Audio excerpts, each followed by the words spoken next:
Elites, chessable board, elites.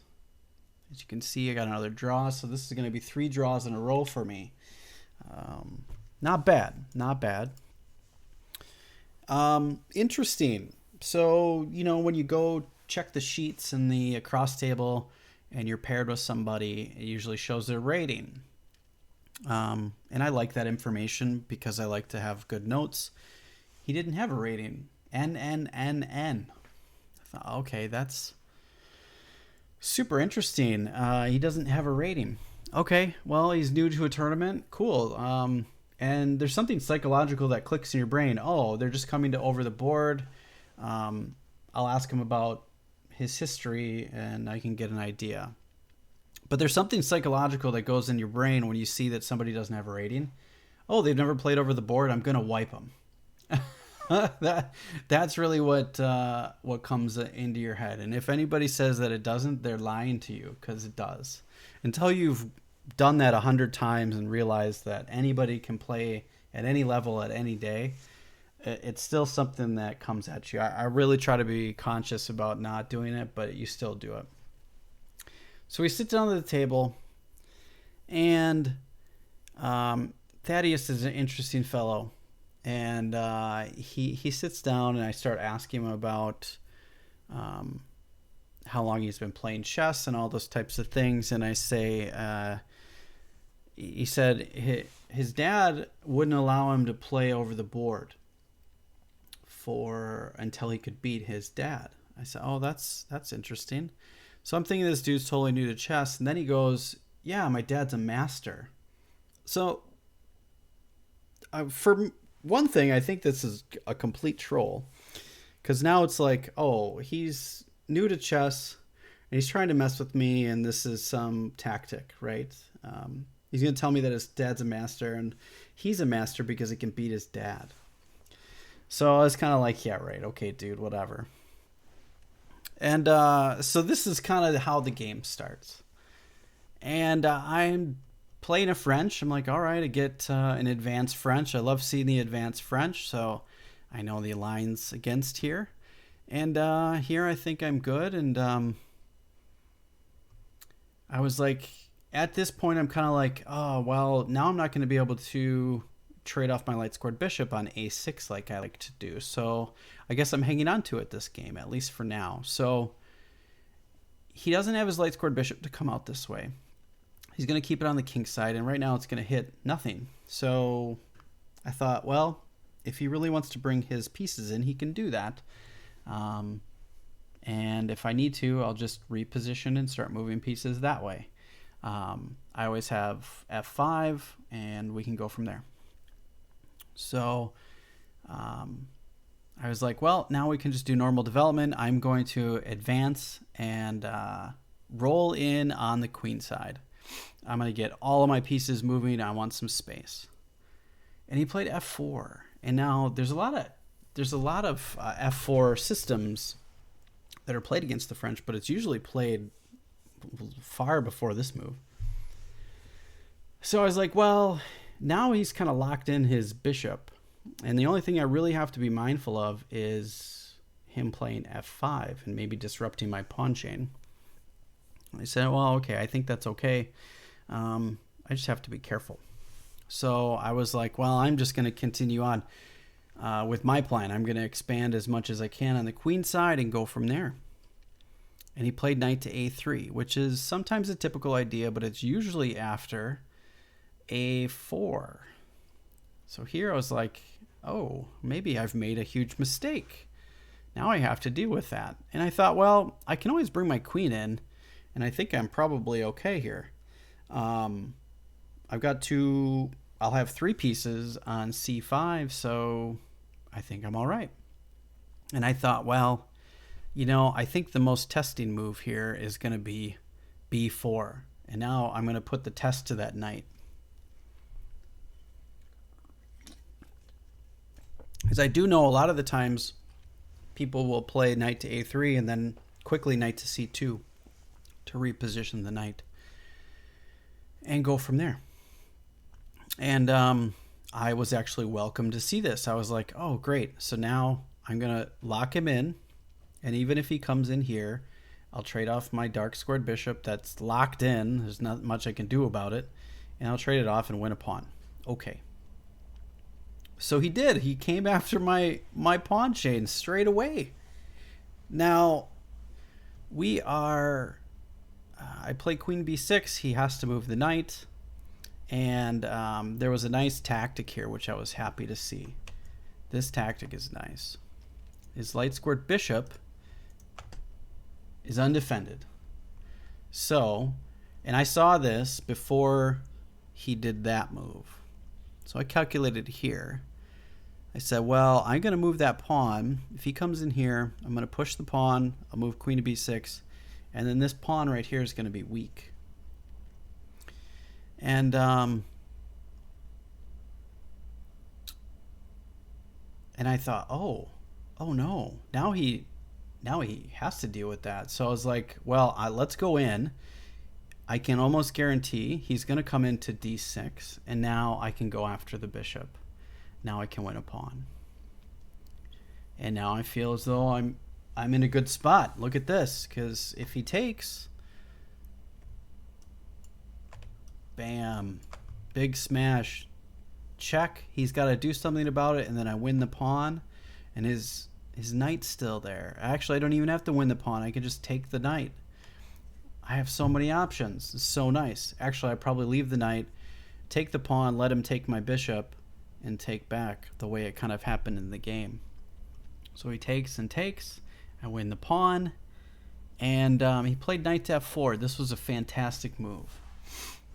Now, at this point in the game, he is moving extremely fast. It's move 16, and I've used some time. Thaddeus Leeds.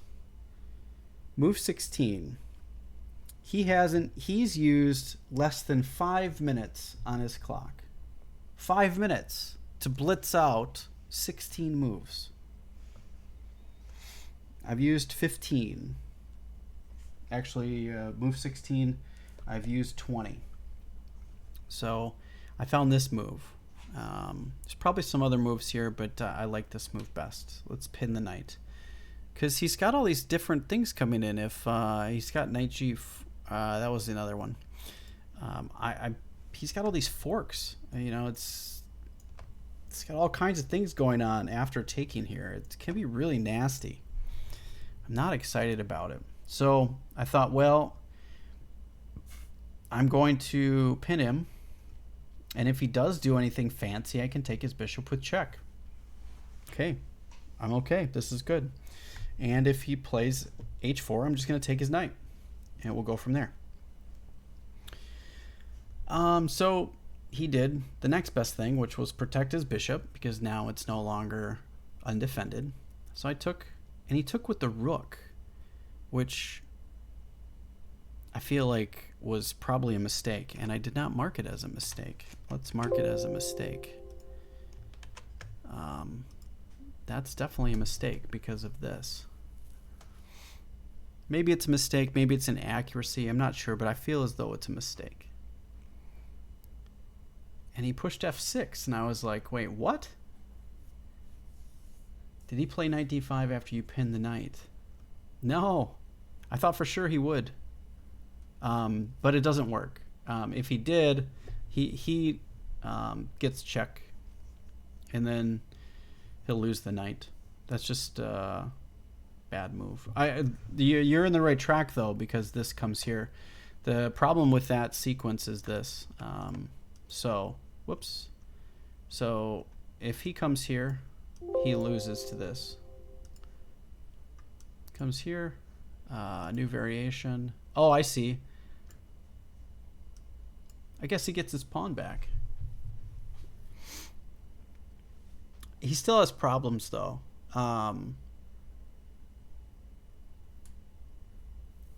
You know, because I'm going to have this knight.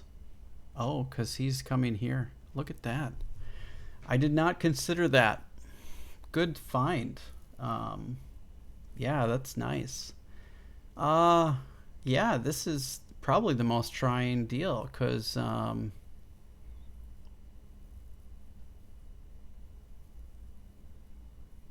Now I can't go into E3 or D3. Yeah, it's totally a useful move. It's a good resource for sure. He got his pawn back, and now it's a game. Yeah, for sure. Yeah, good find. Not sure what I would play. Yeah, it's a funny tactic for sure. Um, hmm. Yeah, I'm not sure exactly how best to deal with this. Um, I think just rook F to D8 is probably going to be the move. I don't know. I have to give it further analysis. I like it. I totally missed this. Let's put a note here.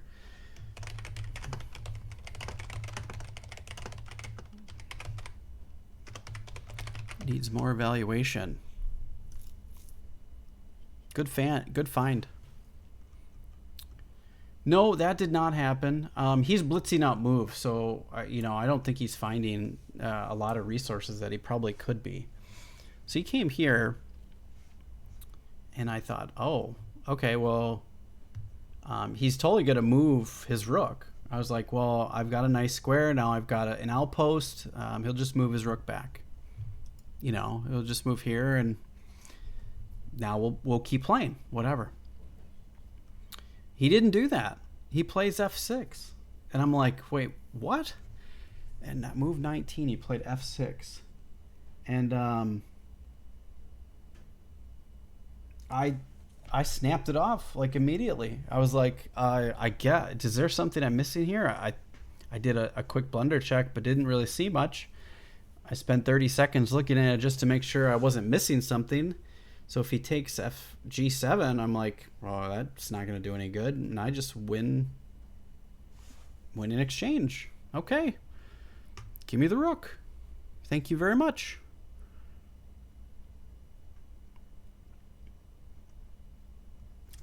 This was another surprising move. I thought, well, if he takes here, okay, now this is a blockader. What are you going to do? Now you're stuck. My king is good. I have a natural blockade. I don't have to deal with that at all. Simplify down. And here, I'm having trouble trying to find a plan. That bishop is a menace at this point. I don't like it. Now I'm going to play against two bishops. And I don't really know what to do. I'm stuck. And for the first time, I'm kind of like, man, I don't really know what to do here. I'm struggling to find moves.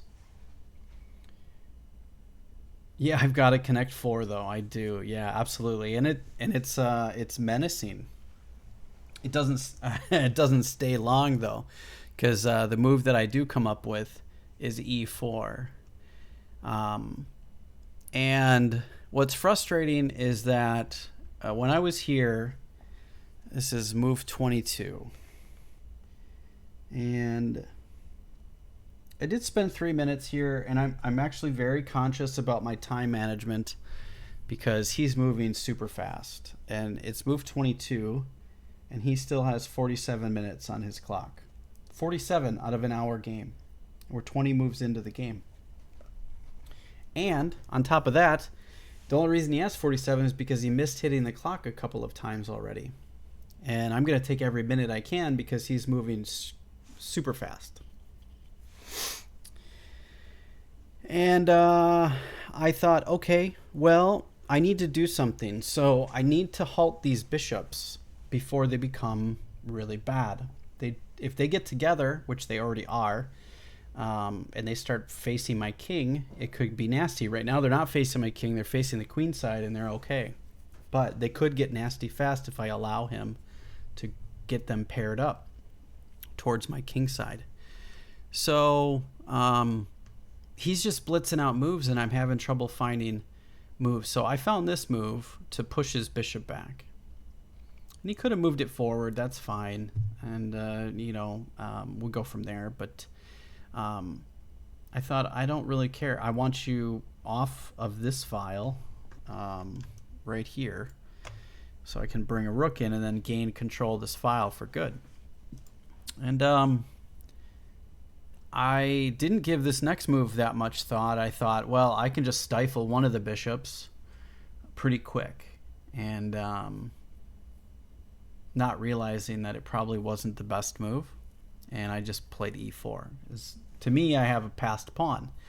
Not realizing that it's going to take a little bit to maneuver to get that bishop out of there. It could stay there the whole game if it wanted. But I found this in my analysis after. So the other day I was looking at this and I thought, oh, well, this is just straight up winning for black. And then if he plays queen d4, or if he plays c takes d4, then we have this. And it's just, his bishops are no longer scary. I've got a passed pawn that will queen soon. And I should have considered taking, and this would have been game over. Just, there's no stopping it. It's really bad. And I had time. We're on move 22. I had 30 minutes. But I had this insatiable need to want to move faster because he was moving so quickly. And I was very conscious of it.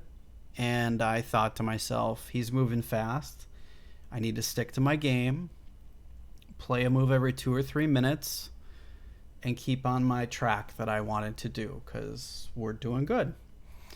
And I thought, well, I'm going to get a long-term positional advantage with e4. I have a passed pawn. He always has to keep an eye on. Always. And I didn't even calculate the rest, and I should have. I wish I would have, because that would have won the game. As you could see with both variations, this is just crushing. There's no stopping this. I'm going to win this pawn. I'm going to march my king up the board. I'm up in exchange with passed pawns. This is just over. And then even if he takes this way, there's no stopping this. He's got to move his queen somewhere.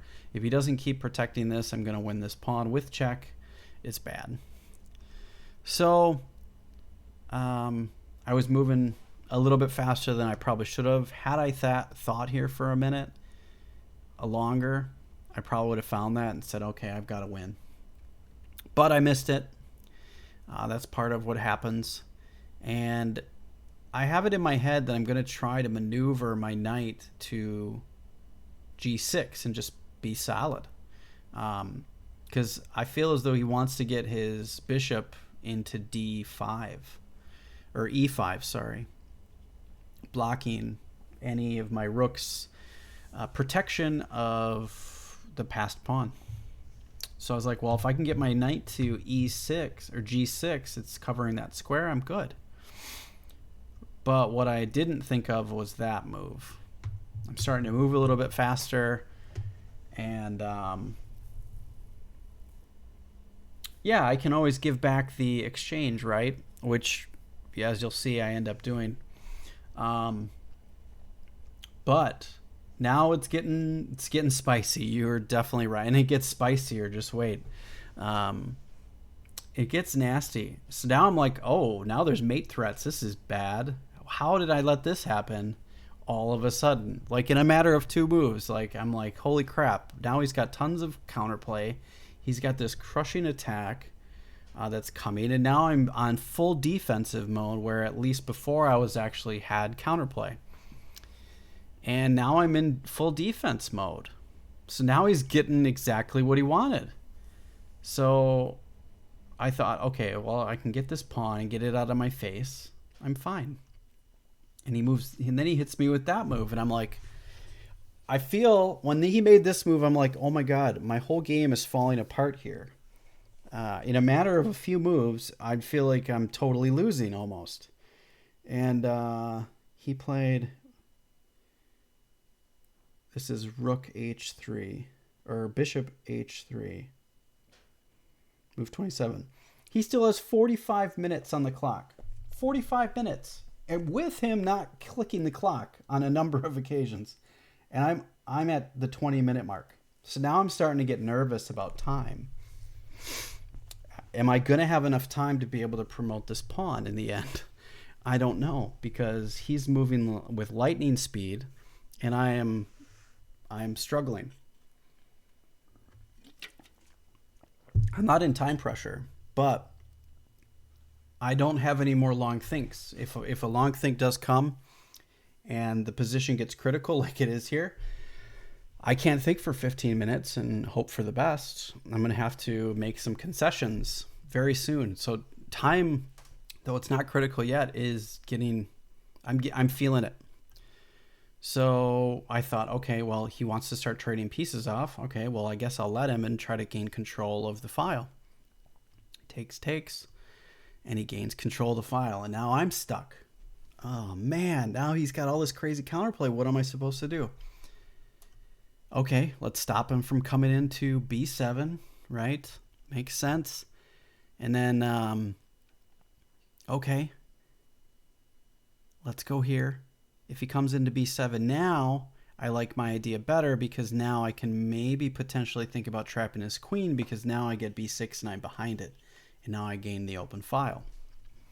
Okay, he moves his bishop. He's getting protection of that pawn.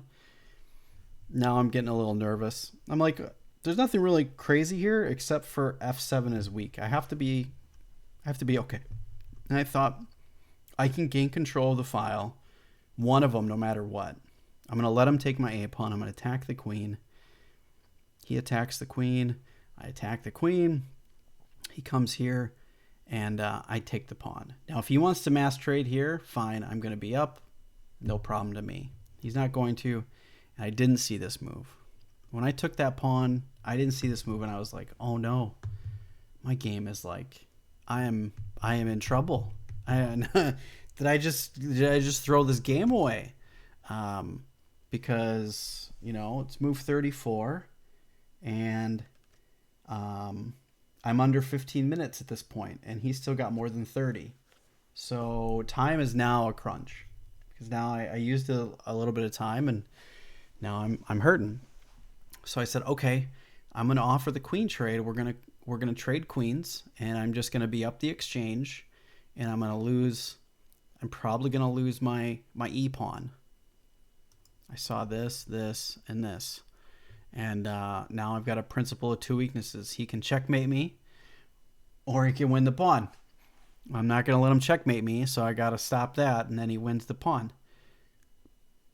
I have counterplay, but it's not awesome, you know. It's messy. This game is crazy. So he didn't take. I was so surprised, and I said, well, if he's not taking, I'm going to go after it. We're going for it. I'm going to get my counterplay now. Okay, let's go. And he threatens checkmate, or very close to. And I said, all right, let's go. We're going to do it. And I calculated some of this. And I calculated all of this before I made this move. So I got to here. I think right here, after he made this move, I calculated the next sequence. I calculated all of this. If he did it, you know, and I thought, okay, I'm safe. He cannot get his queen after my rook. Takes, which he doesn't really have a choice. Otherwise, it's going to be checkmate if he does anything else. And he played h4. Okay, because it was checkmate in 1. Makes sense. And here I'm seeing ghosts. I'm struggling because it's now move 40, and I've got less than 10 minutes. And now I have a chance to win, but I got to be fast, because he's still got more than 30 minutes. And here I took, and I missed the check. When I took, I expected him to take with the pawn, and I was like, oh, he's going to get my other pawn, but I'm just going to march this one down and win. Totally missed. And he gets this double check. And I was so irritated with myself for that move. Time pressure is a thing. It's a thing. It happens. Should have just played this and pushed the pawn. And this game's won. This is winning for... Can't be stopped. How are you going to stop that? There's nothing you can do. It's game over. I mean, he can attack my rook, but I'm going to come to A8, and I'm going to come here with checkmate. So, yeah, I totally missed this stuff, but yeah, tough game. We play a few more moves, and here he offered a draw, and I was like, no draw, are you kidding me? I'm like thinking to myself, no way, I've got a pass pawn. You can't get me. And I offered the queen trade, and he didn't take it, and I put him in check. And he tried to move his queen. He grabbed his queen. And I had to stop the clock because that's an illegal move. He's in check. And I was gladly going to take that penalty. And I did, rightfully so. And I added my 2. Chess is much easier when there's no clock ticking, for sure. Yes, yes, yes. You're right. You were 100% right. And yeah, he goes here, and I should have put him in check. Yeah, right here. And then I should have played.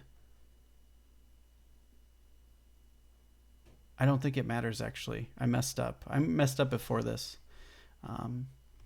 There's a spot here where I can just push the... I think I mentioned it back before. But at this point, yeah, now it's draw. And there's perpetual, and this is how it ended up finishing, which is just frustrating. So, I mean, I'm happy. I'm okay. But I used all my time. And even though I got an extra 2 minutes for a penalty, I'm 3 rounds in. I've got a draw. I haven't made any progress. I haven't got any wins. I don't have any losses, so it's still a pretty good day. But I'm tired. I'm definitely exhausted at this point. And I'm frustrated because now I've given away 2 games in a row where I had winning chances. The first one with that sacrifice, probably had a chance to maybe win, but that one, humanly, that was a draw. But these 2 I should have won, for sure. And that's tough to hit.